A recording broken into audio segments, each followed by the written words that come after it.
Assalamualaikum warahmatullahi wabarakatuh teman-teman semua.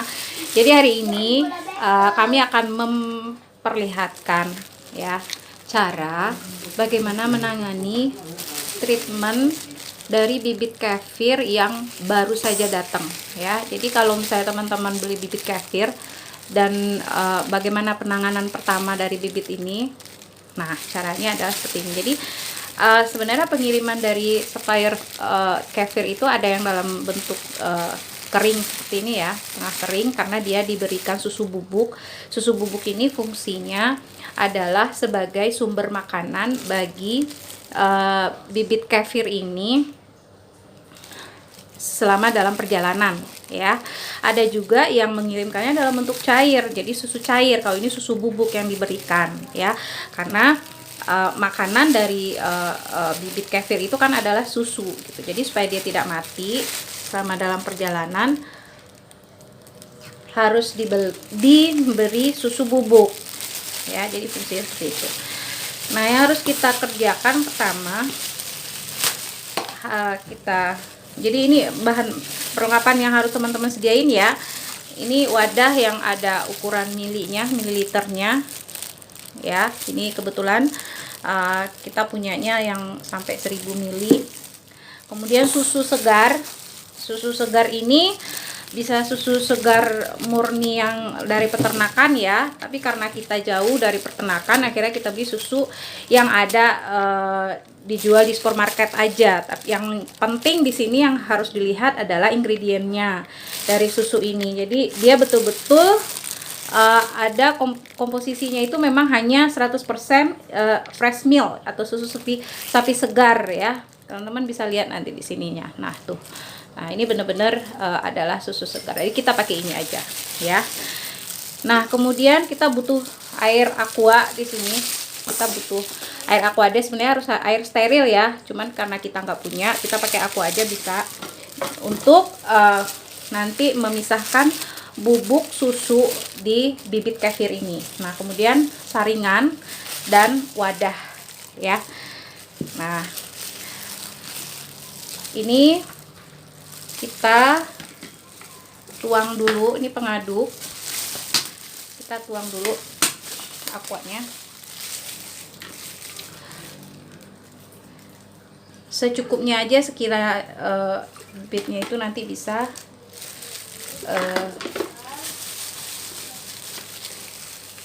terpisah dari bubuk susu. Jadi sebelum teman-teman nanti mengerjakan ini, pastikan semua alat-alat atau bahan yang digunakan itu sudah disterilkan ya. Kalau saya tadi ini saya rendam pakai air panas aja. Nah, baik kita jadi ini begini ya teman-teman. Jadi kita aduk ya. Pastikan air yang digunakan itu ada aqua yang ini ya, aqua yang dingin, jangan yang panas. Nanti bibitnya bisa mati. Nah, kita aduk seperti ini. Nanti kita lakukan lagi penyaringan.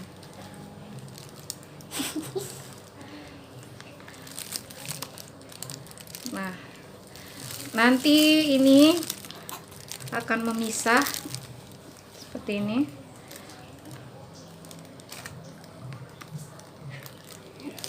Pos dulu. Ini setelah kita masukkan ke air dingin, aquades dingin, ini kemudian kita saring ya teman-teman ya. Ingat, ini semua alat-alatnya sudah harus sebelum dipakai itu harus disterilkan dulu. Nah agak dideketin bang. Nah, ini akan terlihat koloni-koloni dari bakteri yang ada di dalam susu bubuk tadi ya. Jadi kita pisahkan dia dengan susu bubuknya, makanan dia selama dalam perjalanan. Nah, jadi dia berbentuknya seperti ini teman-teman, bulir-bulir seperti ini. nanti kita cuci lagi sampai dia benar-benar terpisah. Jadi ketika teman-teman menerima bibit kefir untuk kefir ini, jangan langsung digunakan untuk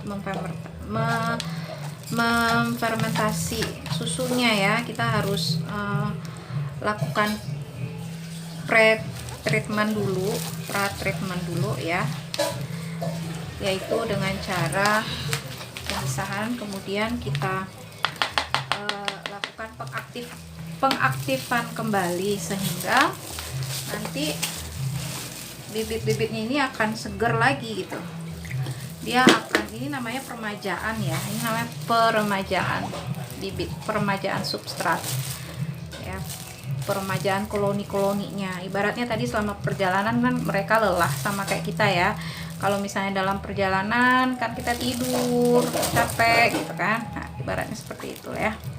Sama kayak bakteri juga, kalau misalnya dalam perjalanan dia capek ya, kita butuh untuk mengaktifkannya lagi, menyegarkannya lagi, meremajakannya lagi, sehingga dia nanti bekerja akan lebih optimal dalam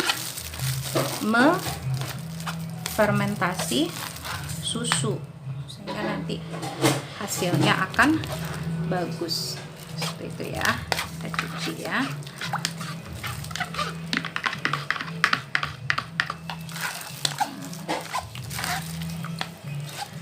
Kelihatan ya, jadi dia bentuknya itu bulir-bulir begitu. Itu adalah koloni-koloninya, karena kan bibit kefir ini dia banyak koloninya, jadi banyak jenis bakteri dan campur juga sama yeast.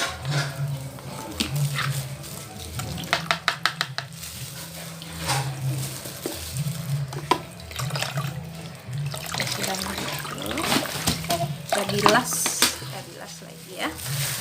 Oke.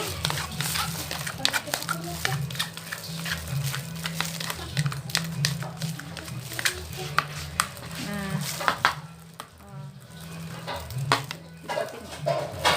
ya seperti ini ya. Jadi, nah kalau udah seperti ini, kita bisa masukkan ke wadah media susu segar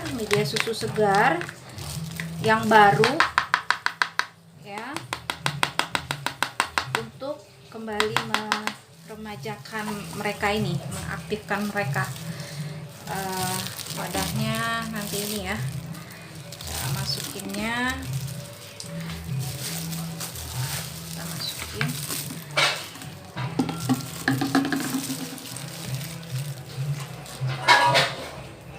Ini mulutnya kecil, mudah-mudahan bisa.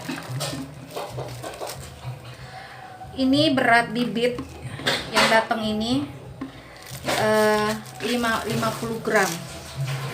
gram. Jadi perbandingannya nanti kalau untuk fermentasi itu 50 gram bibit ini digunakan untuk 1 liter susu murni. Tapi untuk permajaannya, untuk mengaktifkannya itu kita cukup menggunakan susu murninya itu 500 ml aja. Nanti kita diamkan selama 24 jam. Kita diamkan selama 24 jam pada suhu ruang aja, nggak usah dimasukin ke dalam kulkas. Terus nanti kita tempatkan pada ruangan yang terhindar dari cahaya matahari langsung ya, supaya bakterinya itu tidak lemes gitu, supaya pertumbuhannya baik lagi.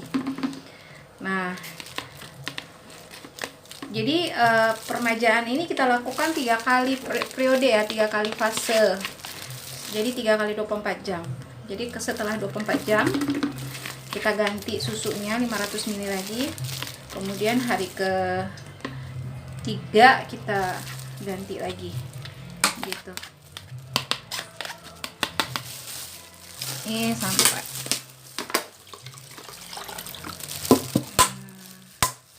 itu masih ada ya. Jadi pastikan semua bibit yang tersaring itu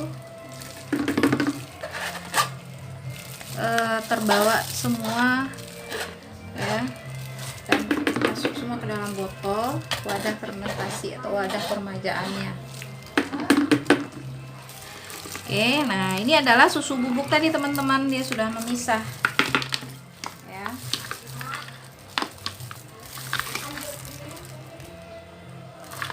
Oke, masih ada ya.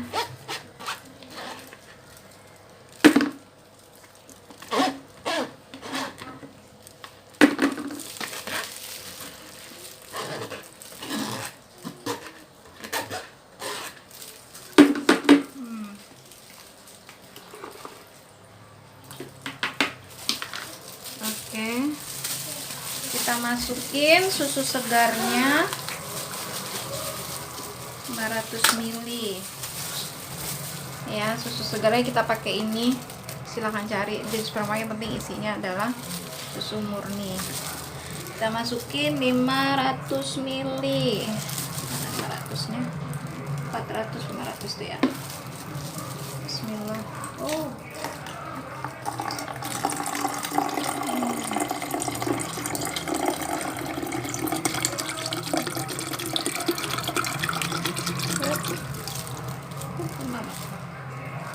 ada tisu kah? Harusnya pakai corong pisah, corong pakai apa? Pakai corong ya, supaya nggak belepotan. Lepas saja, bang. Itu udah 500 belum ya kita?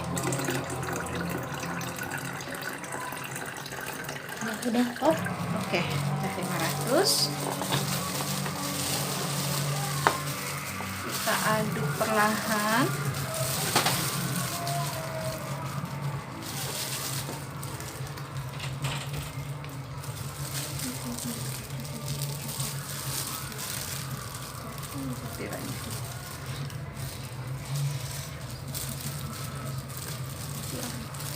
Tutupnya. Kemudian ya, tutupnya tuh pakai kain yang sudah steril juga. Nah, sementara kita sediakan dulu, untuk sementara kita tetap pakai ini dulu. Pakai tutup botolnya ini dulu.